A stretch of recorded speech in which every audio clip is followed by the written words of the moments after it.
गुरुर्ब्रह्मा गुरुर्विष्णु गुरुर्देवो महेश्वरा गुरुसाक्षात् परब्रह्म तस्मै श्री गुरवे नमः।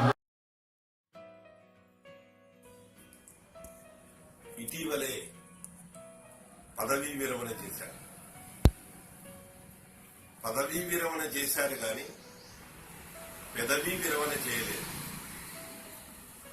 పద విరమణ చేయలేదు.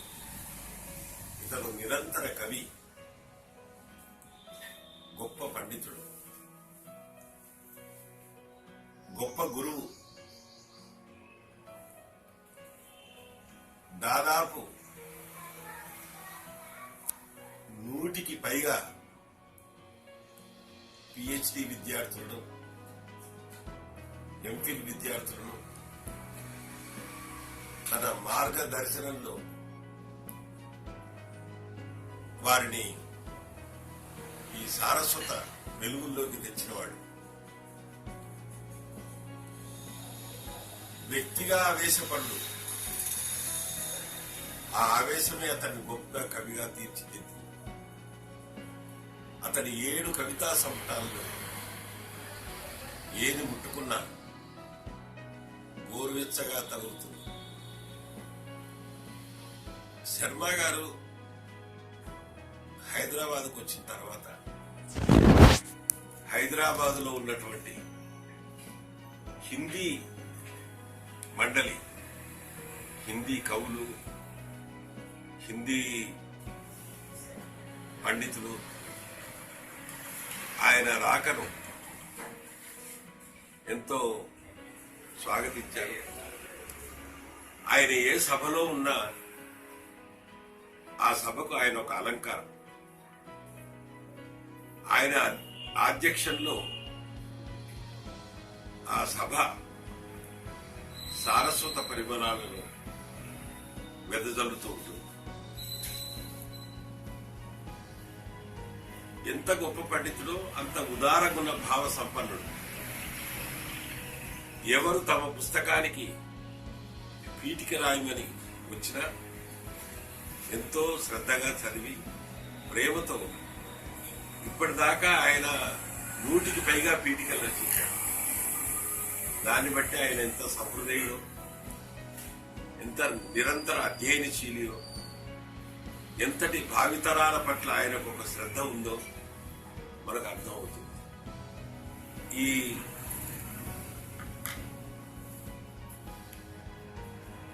హిందీ భాష ఎంత అందమైందో తెలుసుకోవాలంటే, ఎంత శ్రవణ వ్యయంగా ఉంటుందో తెలుసుకోవాలంటే వృషభదేవ శర్మ గారి ఉపన్యాసం విని తీరాలి. ఆయన తెలుగు ప్రాంతాలకు వచ్చి తెలుగువారి అభిమానాన్ని చూరగొన్నాడు, ఉర్దూ వారి అభిమానాన్ని చూరగొన్నాడు. అందరి అభిమానాన్ని చూరగొన్నటువంటి అఖిల భారత హిందీ ప్రకాశమాన సూర్యుడు వృషభదేవ శర్మ గారు. ఆయనకు షష్ఠి పూర్తి జరుగుతుందంటే ఆయన నిరంతర కృషికి, సృజనాత్మక కృషికి, విద్యా సంబంధమైన సాధనకు షష్ఠి పూర్తి జరిగినట్టుగా నేను భావిస్తున్నాను. వారికి నా హృదయపూర్వక శుభాకాంక్షలు, అభినందనలు తెలియజేస్తున్నాను.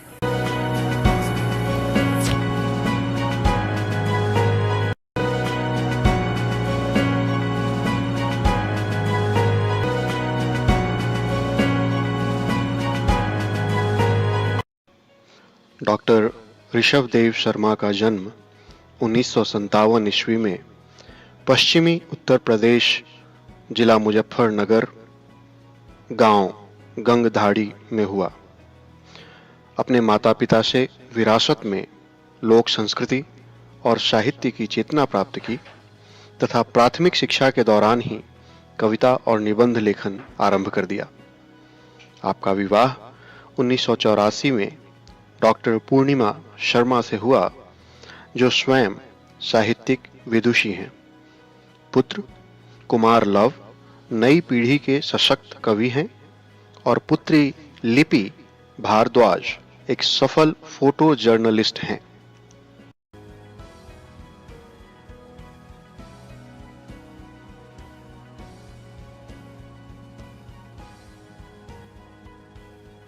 मैं आपको अपने आदरणीय चाचा जी के बारे में कुछ पारिवारिक बातें बताना चाहूँगा। जैसा कि आप सभी जानते हैं कि हिंदी के क्षेत्र में उनका बहुत योगदान है। इसी तरह हमारे परिवार के लिए भी उनका बहुत योगदान है। हैदराबाद में रहते हुए भी वो आज भी अपनी जन्मभूमि खतौली से जुड़े हैं, पूरे परिवार से जुड़े हुए हैं। आज के जीवन में इतना समय अपने परिवार को देना भी कम बड़ी बात नहीं है। उनका स्वभाव बहुत विनम्र है। बच्चों के साथ मस्ती करना, बच्चों के साथ खेलना, बच्चों के साथ तरह तरह की शरारतें करना उन्हें बहुत पसंद है। तब वो खतौली आते हैं, बच्चों के साथ खूब मस्ती करते हैं। हम भी उन्हें बेहद प्यार करते हैं। एक चीज़ जो सबसे ज़रूरी उन्होंने हमें सिखाई है, वो स्त्रियों का बहुत सम्मान करते हैं और हमें भी स्त्रियों का सम्मान करने के लिए प्रेरित करते रहते हैं। घर में बात बात पर भी वो हमें बताते रहते हैं कि स्त्रियों का सम्मान बहुत ज़रूरी है। स्त्रियों को सम्मान दें, स्त्रियों को सम्मान दें। आगे मैं उनके उज्जवल भविष्य की कामना करता हूं और उनके स्वस्थ और दीर्घायु होने का भगवान से प्रार्थना करता हूं।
आज याद करता हूँ तो मुझे इतिहास में बहुत पीछे जाना होता है और 35 साल पुरानी बातें मुझे याद आती हैं। ऋषभ से मेरे संपर्क के लगभग 35 साल हो गए। बात 1982 के काल की है।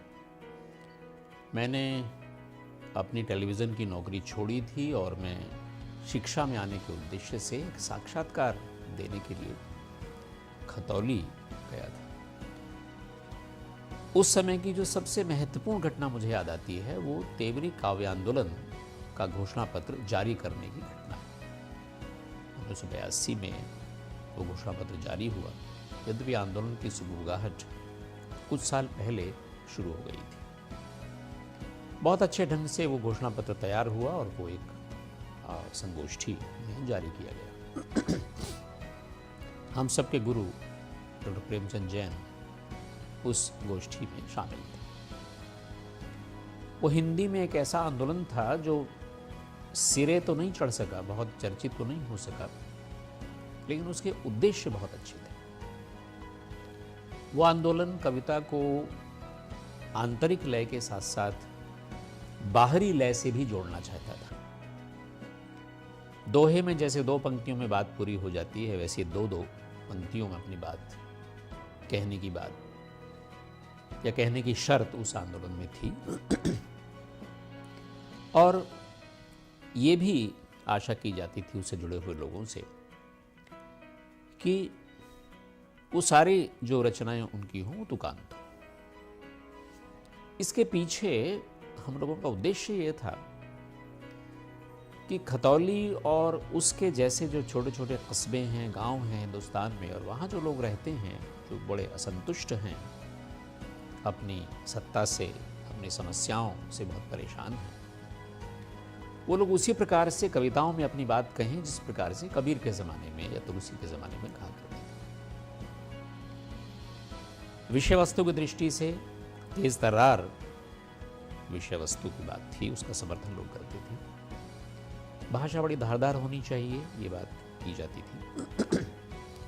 ऋषभ इन सारी योजनाओं के साथ थे। वो इस तेवरी काव्य आंदोलन के घोषणाकारों में से भी एक है। ये बहुत आगे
विरले व्यक्तियों में से एक हैं जो अगर मैं आगे बढ़ूं तो उसे देख करके सचमुच में जो आनंदित होते हैं, ऐसे लोगों में से एक है। तो उसी समय मैं समझ गई थी कि मैं किसी ऐसे शख्सियत से जुड़ने जा रही हूँ जिनके साथ हो करके मैं अपने आप को धन्य समझ सकूंगी। तो आगे जाकर जब मैं उनसे और जुड़ती गई, मिलती गई, तो मैं समझ सकती हूँ कि उन्होंने बिल्कुल सही कहा था। कितने लोग होते हैं जो बहुत सारी कविताएं लिखते हैं, बहुत सारी रचनाएं लिखते हैं, लेकिन अपनी रचनाओं की तरह या अपनी कविता जो एक अच्छी कविता होती है वैसे वो स्वयं कितना जी पाते हैं। मैंने उनको ऐसा ही देखा है, प्रोफेसर शेरदेव जी को। एक बहुत ही खूबसूरत सुंदर एक कविता की तरह है। मैं सोचती नहीं हूँ, मैं जानती हूँ कि जब आदमी बहुत खुलकर हंसते हैं तो उनकी खिलखिलाहट में ही उनकी कविता जो है झलकती है। उनकी सहजता, उनकी जो एक ऑथेंटिक जो चीज़ें हैं जिसमें कोई बनावटीपन नहीं होती, ये मुझे बहुत ज़्यादा प्रेरित करती है। आपकी अब तक प्रकाशित 18 मौलिक पुस्तकों में 2 तेलुगु अनुवादों सहित 9 कविता संग्रह और 9 आलोचना ग्रंथ सम्मिलित हैं। आपने अनेक रचनाकारों के लेखन को परिमार्जित तो किया ही है, 100 से अधिक पुस्तकों की भूमिका लिखकर प्रकाशन हेतु प्रोत्साहित भी किया है। आपने 41 पुस्तकों का संपादन किया है, जिनमें दक्षिण भारत हिंदी प्रचार सभा के भी विभिन्न पाठ्यक्रमों के लिए तैयार की गई 18 पुस्तकें शामिल हैं। आप 8 पत्र पत्रिकाओं के भी संपादन कार्य से जुड़े रहे हैं और इंटरनेट पर तो आपकी सक्रियता देखते ही बनती है। आपने डिलीट, पीएचडी और एमफिल के कुल 142 शोध कार्यों का सफलतापूर्वक शोध निर्देशन किया है। वर्तमान में स्वतंत्र लेखन के साथ साथ आप एक प्रतिष्ठित विश्वविद्यालय में विदेशी छात्रों को हिंदी पढ़ाने में व्यस्त हैं। अभी कुछ समय से आपने स्कूल स्तर के विद्यार्थियों की सृजनात्मक प्रतिभा को निखारने के लिए 10 घंटे का लेखन कार्यशाला पाठ्यक्रम कल्पतरु आरंभ किया है।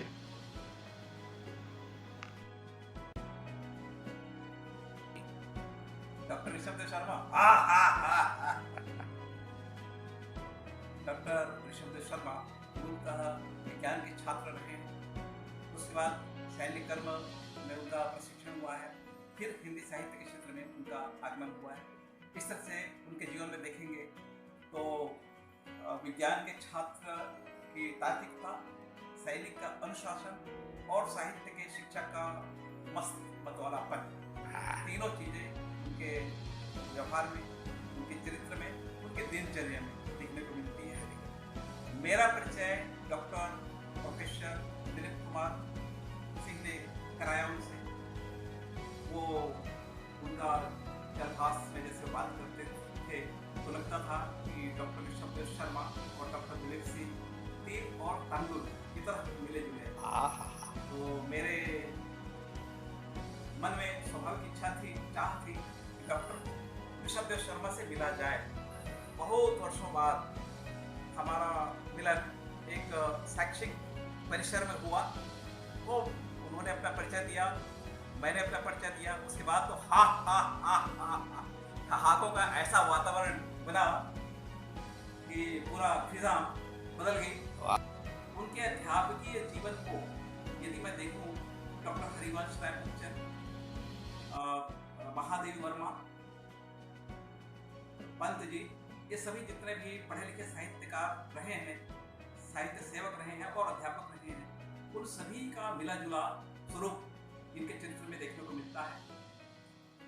वो अध्यापक रहे हैं, उनकी तुलना दूसरे अध्यापकों से नहीं की जा सकती जो केवल सर्विस करते हैं। ये एक प्रकार से पत्थर को हीरे बनाने में सिद्धहस्त अध्यापक रहे हैं और उनके जो कला है, उनके जो हीरे बनाने की शैली है, उनके हिंदी के प्रति निष्ठा है और कर्मण्येवाधिकारस्ते जो कहा गया है, उसका जो स्वरूप है वो पूरे तेलंगाना, हैदराबाद, आंध्र प्रदेश में ही नहीं बल्कि पूरे दक्षिण भारत में उनके कार्य का महत्व, कार्य का श्रेय देखा जा सकता है।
मैं कहना चाहूंगी, यह तन विष की बेलरी, गुरु अमृत की खान, शीश दिए जो गुरु मिले तो भी सस्ता चांद। गुरु और शिष्य का नाता निस्वार्थ भाव संबंध का एक उदाहरण ही तो है।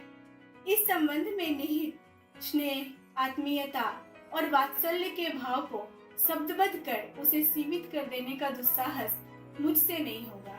कबीर के शब्दों में कहे तो, कहे कबीर गूंगे गुर खाया, बूझे तो का कहिए, वही वाली बात। गुरुवर विद्यार्थी वत्सल हैं, समदर्शी हैं और सबके स्वार्थ रहित सखा भी। ऐसे में उनका सरप्रिय हो जाना स्वाभाविक ही है।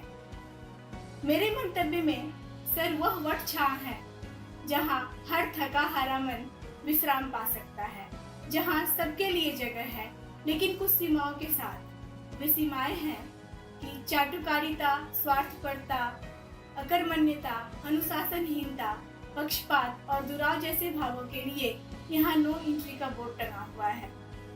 लेकिन हम विद्यार्थी बेखटके सर के पास जाते और अपनी समस्याओं का निदान उनसे पाते और अपनी व्यस्तता के बावजूद वे हमें पूरा समय देते, हमारी बातों को गंभीरता से सुनते। शोध कार्य के दौरान मैं सर के संपर्क में आई और उन दिनों मैंने पाया कि सर की कार्यनीति एकदम स्पष्ट और व्यवस्थित है और शायद यही कारण है कि 2 वर्षों में मैं अपनी पीएचडी पूरी कर सकी। सर के साथ कई रचनात्मक कार्य करने का भी अवसर प्राप्त हुआ। एक बार पहले पहल जब सर से मुलाकात हुई और मैंने सर का चरण स्पर्श करना चाहा था, उस समय बड़े आत्मीयता भरे स्वर में सर ने कहा कि हमारे यहाँ बेटियां पैर नहीं छूती, और उन्होंने पैर नहीं छुआया। सर, संस्मरण तो बहुत सारे हैं और बहुत भाव भरे, जिन्हें कभी समय मिलने पे मैं शब्दबद्ध करूंगी अपनी लेखनी से। अभी सर, मैं आपके लिए आपसे आपके ही शब्दों को उधार लेती हूँ। यही कहीं बटिया पर बैठा, यही कहीं बटिया पर बैठा, रोकर दिवस बिता लेता मैं। तुम न थमाते यदि उंगली तो अनगिन सूल चुभा लेता मैं।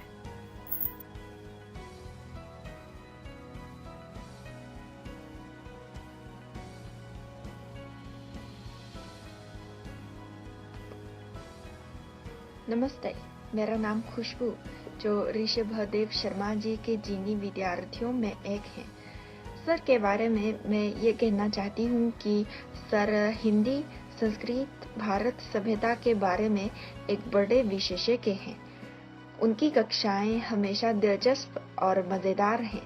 उनकी मदद से मुझे हिंदी, भारत सभ्यता, इतिहास, हिंदू पुराण की बहुत जानकारी मिली। और अध्यापक के अलावा वे हमारे एक मित्र भी हैं। जब हम जीनी विद्यार्थी भारत में बढ़ते थे, उन्होंने हमें बहुत कुछ उपयोगी मदद और सुझाव दिए, इसलिए हम सब उन्हें बहुत पसंद करते हैं।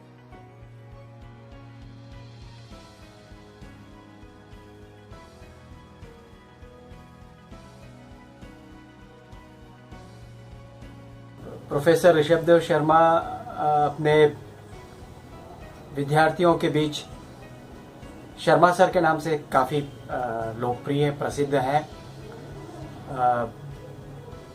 दक्षिण भारत हिंदी प्रचार सभा में ही नहीं, बल्कि मैं कहूँगा हैदराबाद सिकंदराबाद के विश्वविद्यालयों में और विश्वविद्यालयों के अलावा भी जो हैदराबाद सिकंदराबाद में स्थित केंद्र सरकार के कार्यालय हैं, वहाँ पर भी सर एक मुख्य वक्ता या अतिथि वक्ता, संचालक और कवि के रूप में काफ़ी प्रसिद्ध है।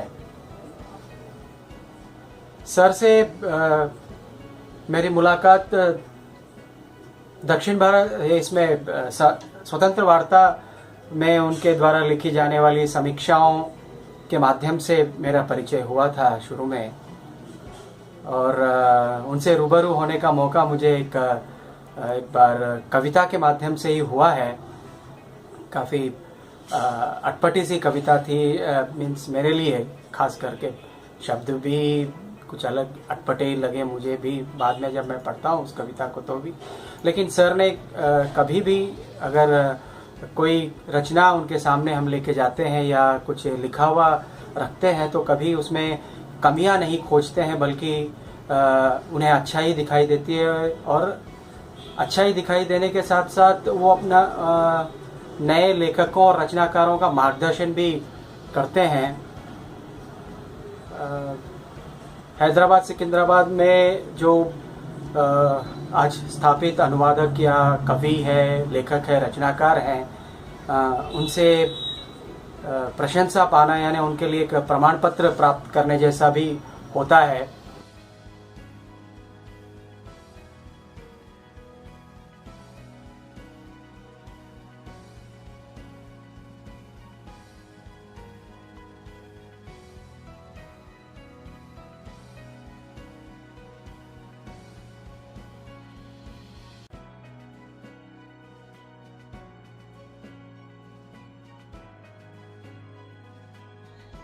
मेरे परम प्रिय डॉक्टर ऋषभ देव शर्मा एक ऐसे क्षेत्र से शिक्षा के क्षेत्र में आए हैं जिसे हमारे उत्तर प्रदेश में बहुत पिछड़ा माना जाता है।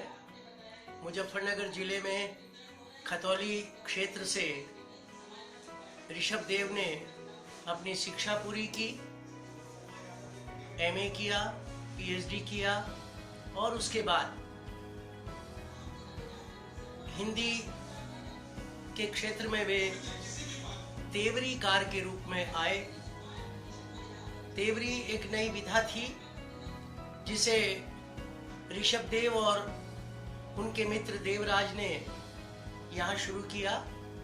गजल बहुत पहले से थी, लेकिन आक्रोश को व्यक्त करने के लिए तेवरी के रूप में ऋषभ देव ने एक नई विधा को जन्म दिया। दक्षिण भारत हिंदी प्रचार सभा में जब वो शिक्षक के रूप में पहुंचे तो ऋषभ देव ने अपनी उस प्रतिभा को सामने रखने का प्रयास किया, जिसमें वो एक कुशल शिक्षक के रूप में, एक कुशल आलोचक के रूप में, एक कुशल वक्ता के रूप में समाज के सामने शोर है, हंगामा है, शोर है, हंगामा है, लोग ताबड़तोड़ पीट रहे हैं मेजें।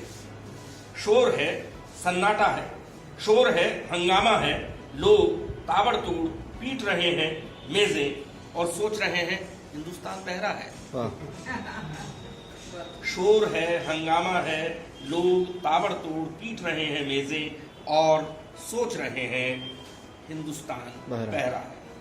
दूसरी कविता, सड़कों पर उतर आई है भीड़, सड़कों पर उतर आई है भीड़, जनता नक्कारे पीट रही है। सड़कों पर उतर आई है भीड़, जनता नक्कारे पीट रही है। पूछता है कबीर, बहरे हो गए क्या खुदा लोकतंत्र के। वाह वाह। पूछता है कबीर, बहरे हो गए क्या खुदा लोकतंत्र के। तीसरा टुकड़ा, दीवारों ने सुन ली, दीवारों ने सुन ली, तारों ने भी सुन ली, केवल तुमने नहीं सुनी। अरे वाह वाह।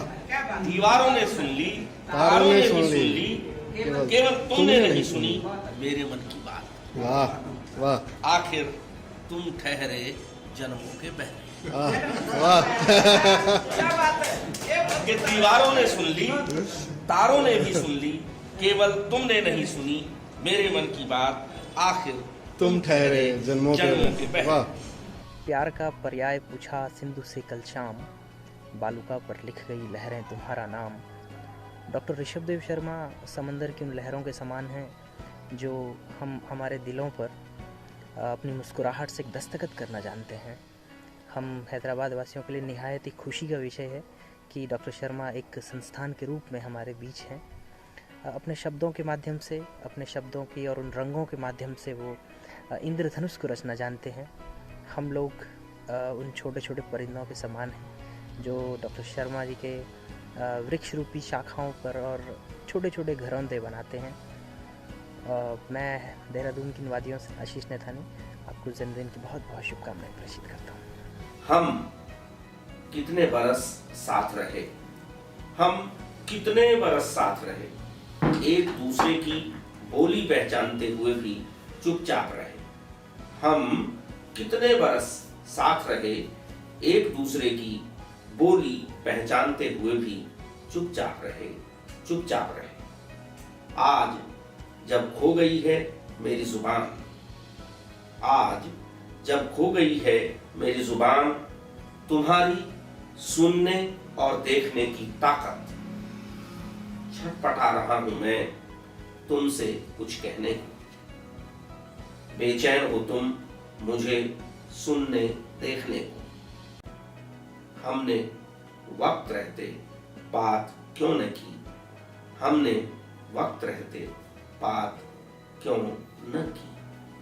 नाग की बांबी खुली है, आइए साहब, भर कटोरा दूध का भी लाइए साहब।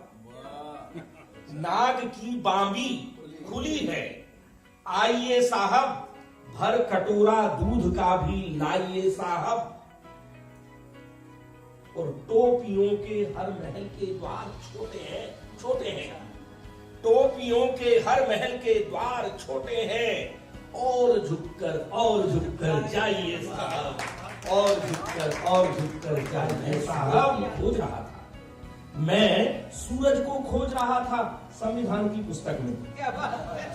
मैं सूरज को खोज रहा था संविधान की पुस्तक में।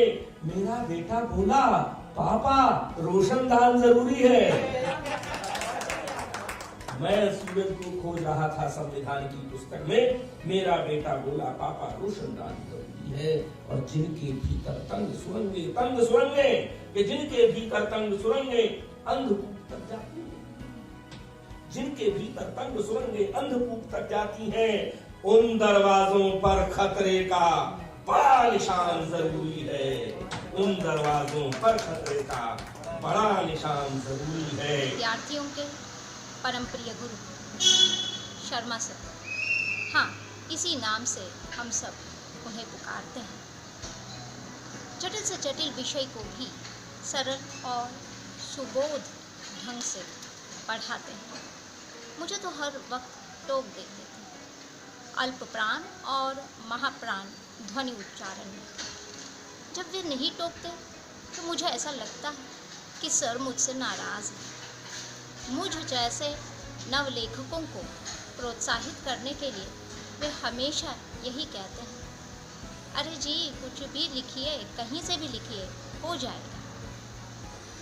जब मेरी पहली पुस्तक छपी तो मेरे पापा ने मंच से कहा, नीरजा मेरी बेटी अवश्य है, लेकिन इसे लेखक बनाया डॉक्टर शर्मा ने। उनके साथ काम करते समय मैंने यही सीखा है कि बिना तैयारी के कक्षा में क्या, किसी संगोष्ठी में भी नहीं जाना चाहिए।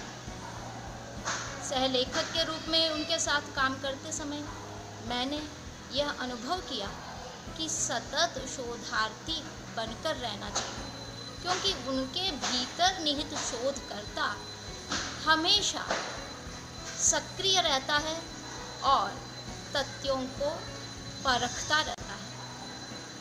वे अड़ियल नहीं हैं, लेकिन किसी पाठ को वे अंतिम नहीं मानते। और शर्मा सर अपने सभी विद्यार्थियों को संतान ही मानते हैं। ऋषभ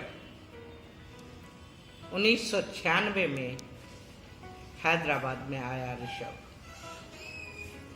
देवराज जी के पैगाम मुझ तक पूर्व में ही आ गए। आपके शहर में बड़ा प्यारा सा व्यक्तित्व जा रहा है, विद्वान है, सदुपयोग कीजिएगा। और पहले परिचय कादम्बनी क्लब के मंच से ही मुझे लगा 100% उनकी ये बात सच है। 1996 से 2016 तक की यात्रा, यानी कुल 20 वर्षों की यात्रा में कहाँ नहीं है हमारे साथ हमारा यह Rishabh. Kadambini club, authors guild of India, साहित्य गरिमा पुरस्कार। और इससे अलग हटकर जब भी मैं किसी बात से बेचैन होती हूँ, चिंतित होती हूँ, परेशान होती हूँ, तो मेरा सलाहकार ऋषभ। मैं उन्हें छोटा भाई कहते हुए गर्व महसूस करती हूँ, लेकिन जब औपचारिकताओं में बजती हूँ तो अंदर से एक छटपटाहट भी महसूस करती हूँ कि प्रोफेसर ऋषभ देव शर्मा या सर कहकर पुकारती हूँ। उस समय मुझे लगता है कि शायद मैं अपने प्रति भी न्याय नहीं कर पा रही हूँ, लेकिन सामाजिकता और साहित्यिकता को निभाना तो पड़ता है। बस मैं इतना ही कहूँगी कि ऋषभ और बढ़ें और चलें और कई दूरियां नापते हुए आसमान के उन तरंगों को, लहरों को छूते हुए साहित्य जगत के आकाश का एक अनमोल सितारा बने। दीर्घायु हों, स्वस्थ रहें, सानंद रहें और सबकी सोच में सम। ऋषभ मेरे लिए छोटे भाई हैं, मित्र हैं, सलाहकार हैं। मुझे कभी लगता नहीं कि मैं ऋषभ को प्रोफेसर ऋषभ देव शर्मा कहूँ या ऋषभ देव शर्मा देवराज कहूँ। देवराज वो अब हटा चुके हैं, कहना भी नहीं है। लेकिन मुझे कभी नहीं लगता कि मैं प्रोफेसर लगाऊँ, डॉक्टर लगाऊँ। मुझे लगता है कि ऋषभ भी कहूँ। गलती मेरी हो सकती है, भूल हो सकती है, लेकिन मुझसे नहीं होता ये, क्योंकि मैं अपने छोटे भाई के रूप में देखने का ऐसा अभ्यस्त हो गया हूँ ऋषभ को। मैं सोचता हूँ कि मेरी उम्र इस लड़के को लग जाए, मेरी ऊर्जा इसमें चली जाए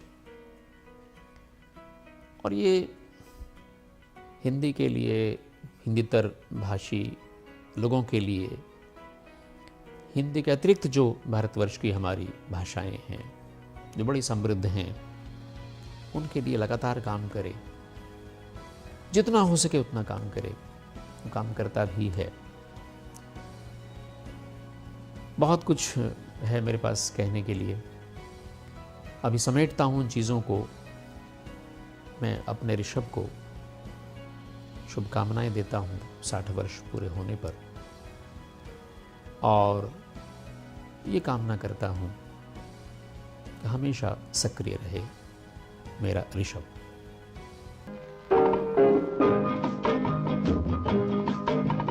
बार बार दिन ये आए, बार बार दिल ये गाए, बार बार दिन ये आए, बार बार दिल ये गाए। तू जिए हजारों साल, ये मेरी है आरज़ू। Happy birthday to you, happy birthday to you, happy birthday to